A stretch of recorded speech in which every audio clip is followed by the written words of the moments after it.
አሜሪካ ነገር ውስጥ በጣም የሚከብደው ነገር በብድር አለመያዝ ነው። ይሄ እናንተ ናችሁ። ይሄ ብድር ነው። በብድር እንደ ካቴና እግራችሁ ላይ መታሰር ማለት ከሞት ሞት ሞት ሞት ነው። ኤቭሪ ታይም ክሬዲት ካርዳችሁን ስዋፕ ስታደርጉ ነገ ላይ የምትሰሩትን ገንዘብ አሲዛችሁ እየተበደራችሁ ነው። ኦኬ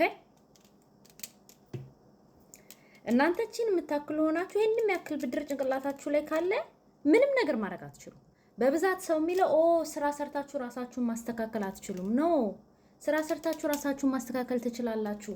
ይሄንን አለመበደርን ኮንትሮል ማድረግ ከቻላችሁ፣ ብድር ውስጥ አለመግባትን መቆጣጠር ከቻላችሁ ራሳችሁን መቀየር ትችላላችሁ። እንደዛ ማድረግ ካልቻላችሁ ግን መቼም አትችሉም። ምክንያቱም የምትሰሩት ገንዘብ ሁላ በብድር ኦልሬዲ ተይዟላ።